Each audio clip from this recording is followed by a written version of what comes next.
Hi, எல்லாருக்கும் வணக்கம். இன்னும் தேர்தலுக்கு இன்னும் ஒரு 2-3 மாதம் தான் இருக்குது. அது கூட டைம் இல்லை. ஸோ சரன்னு போயிடும். அரசியல் இன்னும் சூடு பிடிக்க ஆரம்பிச்சிச்சு. ஸோ விஜயண்ணா கூட யாருமே கூட்டணி போகல, இவர் தனியாக தான் நிற்பார், இவர் எலெக்ஷனில் நிற்க மாட்டார், நிறைய எப்படி சொல்கிறது, ஒரு உருட்டு இருக்காங்க இல்லையா. நீங்கள் தனியாகவே நில்லுங்க, ஜெயிப்பீங்கன்றது மக்களோட கருத்து.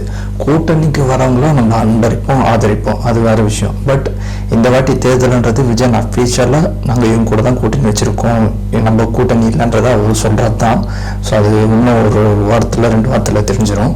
ஸோ பிப்ரவரி 1 ஒரு குழுவான கூட்டம் நடக்க போகுது, பிரச்சார கூட்டம். இது ஆலோசனை கூட்டம்னு சொல்லலாம், இல்லைன்னா மண்டல வாரி குழுன்னு சொல்லலாம். ஒரு குழுவோடு அமைச்சு 1ஆம் தேதியிலேருந்து 11ஆம் தேதி வரை 5 மண்டலமாக பிரிய போகுது. தெற்கு மண்டலம், வடக்கு, அது மாதிரி அந்த மாதிரி ஊர்கள்லாம் போயிட்டு மக்களோட குறை நிறைகள் என்னென்ன தேவை இருக்குது, இந்த முன்னாடி ஆட்சியில் இருந்தவங்க என்ன பண்ணாங்க, பண்ணாமல் இருந்தது என்ன, பண்ணாமல் விட்டது என்ன, உங்களோட கஷ்டங்கள் என்ன, இது பண்ணால் உங்களுக்கு திட்டு தரோன்றது இந்த வாட்டி தேர்தல் அறிக்கையாக ரெடி பண்ணி அதுதான் மக்களுக்கு என்னவோ அதுதான் இந்த வாட்டி தேர்தல் அறிக்கையாக இருக்கும் போது. ஸோ இதை பார்த்தியும் காப்பி அடிப்பாங்க. ஸோ இப்போ விஜயண்ணா அந்த ஸ்ட்ராட்டஜி யூஸ் பண்ணது இப்போ மற்ற கட்சிகளும் பார்த்து இது மாதிரி ஒரு ரூட் போட்டு பண்ணுவாங்க. ஏன்னா விஜயண்ணா பார்த்து காப்பி அடிக்க தானே உங்களுக்கு வேலையே. ஸோ இந்த மண்டல வாரி குழுவில் என்னென்னா 1ஆம் தேதியிலேருந்து 12ஆம் தேதிக்குள்ள மக்களோட மனநிலை என்னவா இருக்கு, என்னென்ன தேவை இருக்கு, ரோடும் சரி, இந்த தண்ணி வராமல், இந்த வடிகால் நிரம்பாமல் அவங்களுக்கான தேவைகள் என்ன, இது வரைக்கும் அவங்களுக்கு என்னென்ன தேவை பூர்த்தி செஞ்சிருக்கு தவிர்த்து எதுவுமே செய்யலைன்ற பட்சத்தில் ஒன்று இருக்கும் இல்லையா, நிறைய இருக்குது. பட் அதெல்லாம் என்னென்னு கேட்டுட்டு அது ஒரு அறிக்கையாக சமர்ப்பணம் பண்ணி தேர்தல் அறிக்கையாக வாக்குறுதிகளாக கொடுப்பாரு. நம்ம ஹஸ்டர் பீட்டிங்லாம் போகிறது கிடையாது. இது மாதிரி நாங்கள் அது செய்வோம், இது செய்வோம். மக்களுக்கு இப்போ என்ன தேவை, நம்மளால் செய்ய முடியறது என்ன, அது மட்டும்தான் நம்ம இந்த வாட்டி தேர்தல் அறிக்கை கொடுக்க போகிறோன்னு சொல்லியிருக்காரு. ஸோ விஜயண்ணா பிளான் பக்காவாக இருக்குது. அது சில பேர் எப்படி சொல்கிறது, அவருக்கு எதுவுமே தெரியாதுலான்றாங்க இல்லையா. தேர்தலில் அவர் பூஜ்ஜியம் அப்படி இப்படிலாம் சொல்கிறாங்க. இதில் யார் பூஜ்ஜியம் கீஜியம்ன்றது எலெக்ஷன் முடிவில் தெரிய போகுது. ஏன்னா எம்ஜிஆருக்கே அப்படி பண்ணுவாங்க. ஸோ அண்ணனுக்கெலாம் சொல்ல தேவையில்லை. ஸோ இவங்க கணக்கு எல்லாமே தப்பாக தான் போகுது, அது 100% கேரண்டி. இதை நம்புறவங்க நம்பட்டும், நம்பாதவங்க நம்ம கவலைப்படக்கூடாது. மக்களுக்கு தெரியும், மக்கள் சொல்கிறதே ஒரே தான், அவர் தனியாகவே நிற்கட்டும், எந்த ஒரு கலப்படமும் இல்லாத அளவு அப்படின்னு சொல்கிறாங்க.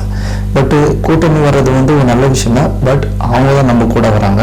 நம்ம வாங்கன்னு நம்ம கூப்பிடல, பேசுகிறாங்க. ஓகே, இவங்க நல்லா செய்வாங்க, இவங்க நல்லா மக்களுக்கு நாங்கள் செய்வாங்கன்றனால தான் விஜயனை கூப்பிட்றாரு தவிர்த்து இவங்க மேலே ஊழல் இருக்குது அதெல்லாம் கிடையாது. நீ நல்லா மக்களுக்கு செய்வியா, உன் மேலே என்ன கரப்ஷன் இருக்கா, அதெல்லாம் இருந்தால் வேணாம், தூரம் போ, அவ்வளோதான். இங்கே அதுதான் விஷயம். இன்னும் தேர்தல் 3 மாதன்ற பட்சத்தில் ஒன்று பார்த்து செய்யணுன்றது தான் இந்த வாட்டி கிளியர் கட்டாக இருக்குது. யார் என்ன வேணால் சொல்லிக்கிட்டோம், யார் எதை வேணால் பேசிக்கிட்டோம், நம்ம ஃபோக்கஸ் மக்கள் நோக்கி தான். ஸோ அதுக்கான அறிக்கையும் இன்றைக்கி வந்துடுச்சு. ஸோ நேற்று நடந்த அந்த கூட்டத்தில் கூட பார்த்திங்கன்னா அதுவும் அஜூர்பால் பேசியிருந்தார், நிறைய பேர் பேசியிருந்தார், நிர்மல்குமார் பேசியிருந்தார். ஸோ மக்களுக்கு எப்படி போய் ரீச் பண்ணணுன்றது எல்லாருக்குமே தெரியும். நேற்று வியூஸே பார்த்தீங்கன்னா 10,000க்கு மேலே பார்த்துருந்தாங்க அந்த லைவே. பட் அது சைடில் ஸ்டாலின் பார்த்தீங்கன்னா ஒரு 30 பேர் 40 பேர் அவ்வளோதான். பட்டு மக்களோட எதிர்பார்ப்பு என்னன்றது டிவிக்கே வரணும், அதுதான் அங்கே முக்கியம். ஏன்னா நிறைய கட்சிகள் கதறுது, அது வேறு விஷயம். பட் இந்த வாட்டி 26 விஜயண்ணா தான் சிஎம்ன்றது ஒட்டுமொத்த தமிழ் எதிர்பார்ப்பு. இந்த வாட்டி செதுக்கு போகிறாரு. அவர் கண்டிப்பாக வெளியே வருவார். இன்னும் இப்போ இந்த ஒரு நோய்க்கு முடிஞ்சிச்சுன்னா அதுக்கப்புறம் அவர் ஒரு ஆதரவாஜனாக தான் சொன்னார். அடுத்த வாரத்துலேருந்து விஜயண்ணா சுற்றுப்பயணத்துக்கு ரெடி ஆகிடுவார்னு. ஸோ வழக்கம் போல் அவர் என்ன பேச போகிறான்றத ஒரு தாட்டாகவே இருக்குது. ஏன்னா போன வாட்டி பேசுறதுக்கு இப்போ வரைக்கும் ஏடிஎம்கே காதுருது. ஸோ நம்ம ஃபோக்கஸ் டிஎம்கே தான், ஸோ ஏடிஎம்கே கிடையாது.